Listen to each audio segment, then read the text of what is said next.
That doesn't mean we won't do anything. I think a couple of years ago we traded quite a few guys. I think that was a little more urgency because we were not very good. Um, we try to do our work early. I mean, I think every team does. I think if you don't have to make a move, it means you maybe got some things right. Doesn't mean we won't. So I don't think we feel urgency, but we're always listening and talking, and we'll see if something comes up. To first part, just what's a reasonable expectation for James Wiseman for this season, and then I'll follow up because it does relate to a question about the deadline.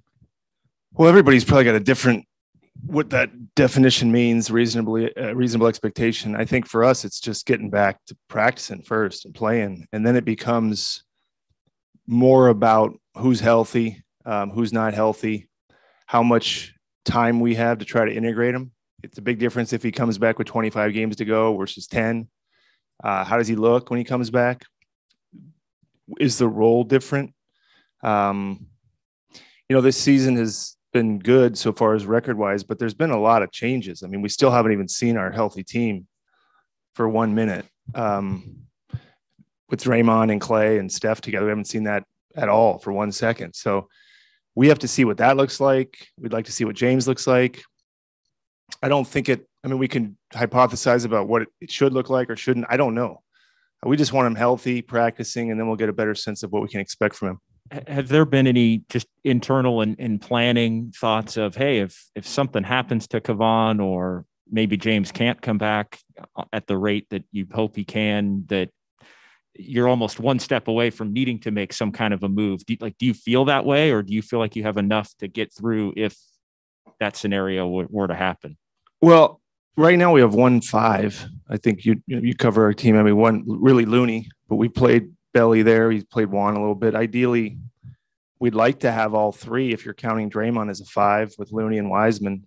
I'd be worried if we only had one a month from now. I think with James and Draymond looking like they're going to be back. Nobody's telling me they won't. I don't know when. I think you guys just spoke to Draymond. Yeah. I mean, you're always worried when you're thin at a position, especially when you already have two of those guys injured. They're on the men, but Looney's the other night in San Antonio when Steve was talking about who to rest, I said, well, what about Looney? And we can't have him getting injured. Kevon wants to play 82 games this year. That's a goal of his. And I'd love it if he could do that.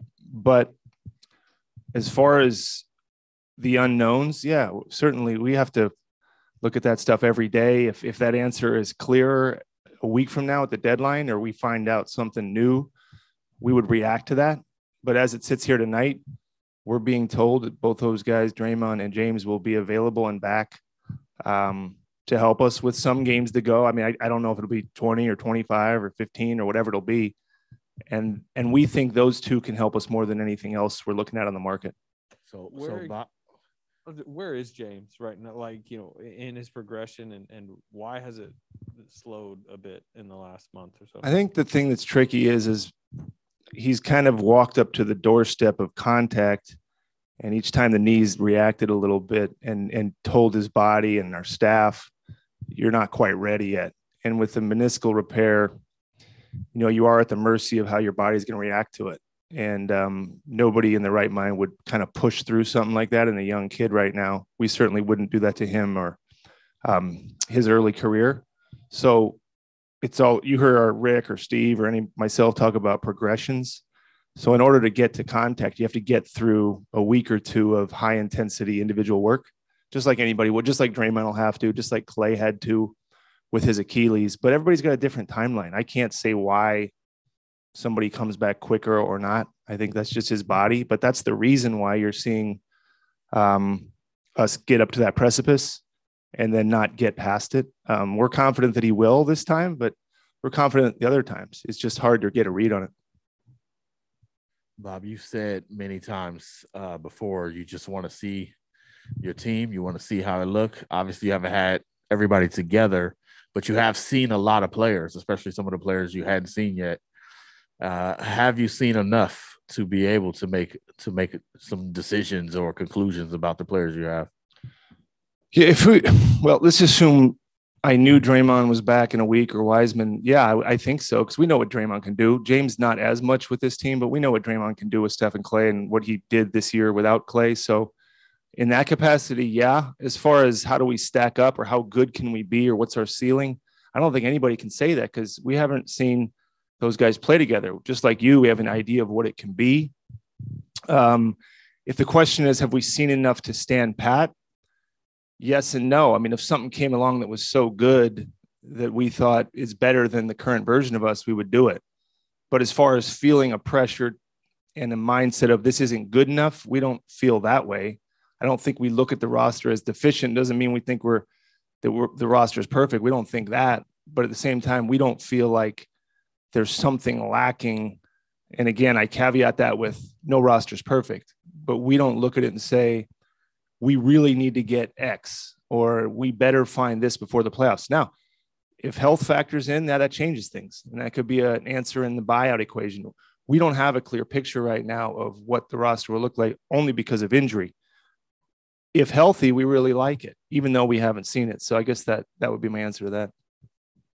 When you say Wiseman is coming to the doorstep of being able to do contacts, is there something specifically that's preventing that? Is it the same issue every time, or is it just the knee swelling or anything like that? No, I think the thing that it is just more of whether it's a load amount or maybe it is the minor swelling or something like that that says not yet. Similar to if you tried to run on a sprained ankle and your body's saying you're not ready to run yet. You know, you could walk, or maybe I'll try to run next week, or maybe I can jog, but I can't sprint.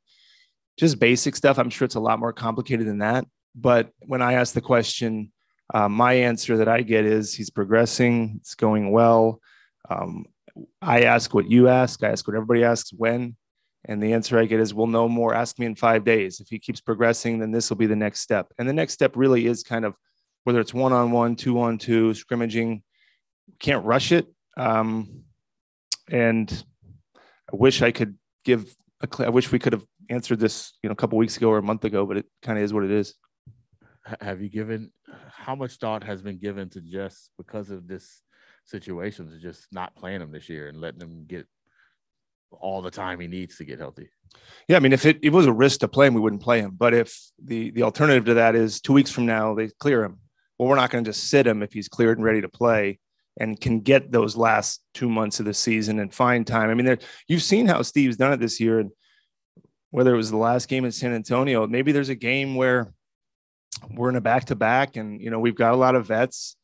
Some of them aren't doing back-to-backs. Clay's not doing back-to-backs right now. We got minute restrictions on guys. There might be a game where you throw them out there with Moody and Kuminga and Poole and say, what do you got?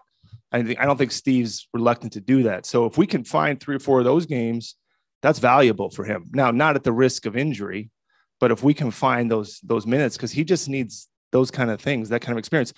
Ideally, you want to play him with the guys, so to get a sense of what he could add in the playoffs or something like that. But we're still figuring out. I think Steve spoke tonight. We don't know what Moody can do in the playoffs or Kuminga. Even Poole hasn't really played in the Wiggins. We haven't played with many of these guys in the playoffs, so I would just throw him into that group. But we need to see him in the regular season to get a better sense.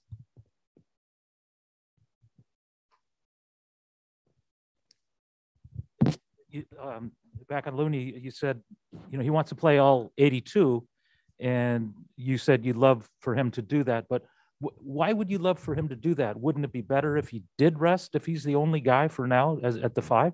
Well, I mean, I think you could, there's 2 things. I would hope that for him, but selfishly, yeah, we could put him in bubble wrap like we could Curry and all these other guys. But I like a player in this day and age that has that goal. And if that's his goal, I want him to reach it. Now, if it's at the cost of him getting injured or our training staff says you shouldn't play tonight and we just say, well, he's got to play 82, that's not the best way to approach it. But if he's healthy and he can reach that goal for someone that's gone through what he's gone through, we encourage that. We want our players to feel that way. But we're not going to let him go do that if we think it's at a risk to him or the team. So it's kind of like a balancing act where you'd walk that line. But that's the yin and yang of this whole NBA now, is how much do you rest? How much do you play? How much time do you need to come together as a team? We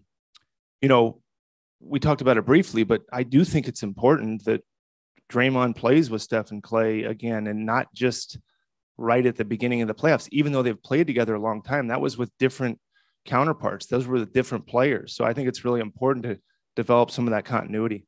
So it sounds like you're approaching the trade deadline knowing or hoping or thinking enough people will come back, not approaching the trade deadline with who you have now healthy. Yeah. But if I was being told, don't count on Draymond coming back, we would react differently to that. If I was being told James is not coming back, we would approach the deadline differently. Since I'm not being told that, again, asterisks everything with who knows if somebody will get hurt after the deadline, but we can only react to the information we have tonight and tomorrow night and the next night. And based on what the information we have right now is, we are being told that we should have a healthy team based on the guys that are hurt now. That doesn't mean nobody else will get hurt. And we have to factor that into our decisions. Just like if we had a healthy team and weren't very good, it wouldn't matter. We'd probably be looking to be more aggressive at the deadline. Are the phones ringing for you right now? I mean, does this feel like an active deadline at all? It doesn't feel tonight. I think there's a lot of things being put out there, and in my experience, Monday's probably a better day to get a read on how active teams will be. I mean, you guys and everybody's much better at their jobs than they were in the past. I mean, there's a ton of information that circles. I don't know how real that stuff is. I know what's real with us and what isn't. I think that between myself and people I work with, we'll have talked to every team and floated different ideas or received calls on things like that. But I was talking to Raymond. I mean, 2 years ago, we traded 6 players. This isn't that. And last year, I think we traded 1. So no, I don't, I would not qualify this as active as we've been in at least 2 years ago. No way. Because of where you're at standings wise, do you expect to be a major player in the buyout market? The buyout market's still tricky. I mean, we can speculate on the buyout market. We like the 15 we have. So it's not just adding a player. And I think I've heard people talk about it. Who are we giving up? And what's the kind of net gain there? I mean, and again, assuming health, if there's an injury or we get different information, that would change our approach to the buyout. If there's something that's so good, we couldn't pass it up. But again, we're lucky that we think all 15 guys have value in different ways for this team. So it would take something more than just so-and-so's available and we might as well. I don't think we'll take that approach. I think we'd be a little more kind of cautious or kind of, we'd focus a little bit more on who we're adding and why than we might have in years past, because we think we have 15 that can help us. Bob, because this team is so far into the luxury tax, is there a prudent path to add somebody if you decide to do that at some point, or would that be a matter of throwing financial caution to the wind a little bit? Probably both. I mean, Joe, we kind of banted that about and said, what if we get through the deadline and we're healthy, and then post deadline something happens and we're in a situation where we have to add somebody via buyout? Would Joe do that? All I can base that answer on is what he's done in the past. And the mandate has always been, do you think it makes us better? Depending on what we spend on that buyout, but let's say it's a minimum, it just adds to what is already a huge payroll. If Joe thinks it's helpful, just like with Gary Payton, I mean, that was not a small cost. And I've had enough of these conversations with him over 10 years. It's always, you think it helps us win. And when he does, or I do, or that's the recommendation, we usually do it. I haven't been told too many times, I don't want to spend that money. That hasn't happened that often. And I think if we had to do it, I don't want to speak for him. It's his money. But I imagine if it was important, he'd probably do it. Bob, what do you think about the season your rookies are having and sort of that line between giving them experience on the floor, but also having the luxury of patience to develop them? Yeah, but I heard Draymond did a good job with that question. So maybe he'll be a better quote than I will. I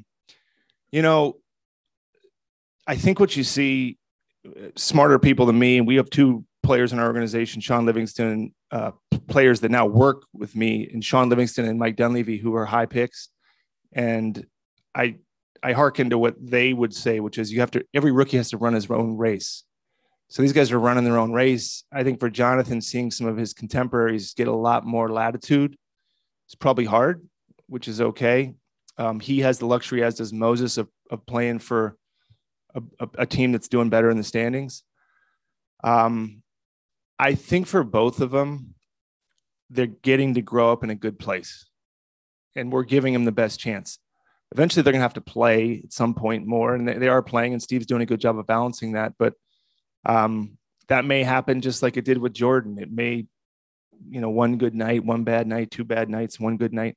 The game the other night, from a front office standpoint, I think Monty wrote it. That was fun for me. I like it when we win any game, but we don't get to see the young guys maybe as much as some other high picks. And so part of it is, though, is you can't just let guys run around and make mistakes all the time. So that's what Steve has to balance. But they're both doing really well. I think they both care. We find it invaluable to have people like Steph. I mean, I talked to Steph after the game, and I think some of you were there, but I told him that the genuine joy he has for his teammates is so rare. And those young players are so lucky to have a superstar kind of guiding them without an agenda. So they're pretty fortunate. They might not know how fortunate they are until they look back and say, I can't believe I got reared in that organization. And I'm speaking probably from a point of bias because I work here, but I really do think, having worked with players and represented players, where you go early does affect your career in many circumstances. I have one more. If that's oh, please go ahead.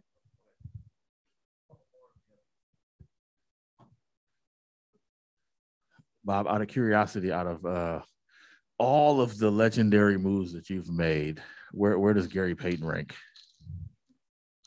It's funny, Gary. The thing I do remember about Gary is when we cut Gary. I think last year we cut him because we had to cut him before the end of the year. We had to do something, and I'll never forget. He looked at us and said, "Can I still come in here tomorrow?" And that's the equivalent of firing somebody. And they said, "Well, can I still work?"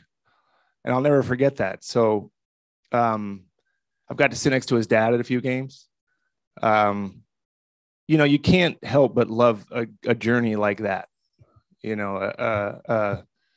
told no 10 times and played for this many places. You can't, as a human being, you can't help but root for those people. Bottom line, though, if we look at a playoff rotation, he's in that. And that's what makes me excited from a competitive standpoint. But I could talk about Gary for a long time. I don't rank. First of all, I don't call anything that we've done legendary.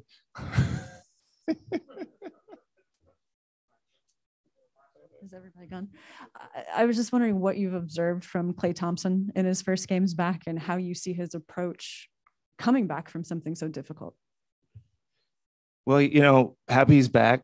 And I think from a physical standpoint, the way he's moving, we would argue he's ahead of schedule. I think the shot will come. But, the other night when you see it start coming with him and Steph, for me, having been someone that has watched our team as much as I have, it reminds me of what it was, and we've seen glimpses of when he's going and Steph's going, and he hit that shot against Brooklyn. And you think, that was obviously a great shot, but that's what he does, and even though we know it, we just haven't seen it in a long time. And so I think we've seen him shoot because we've been watching him in our gym for 2 years, even though he hasn't been playing in front of the fans. But to see him do it in competition is reminds us how special he is. And then in the locker room, what you may not see is, there's champions in that locker room, and he's one of them. And those people are irreplaceable. Just physically being there with Andre and Klay and Looney and Draymond and Steph, that's valuable. And he just adds to that group. Thank you.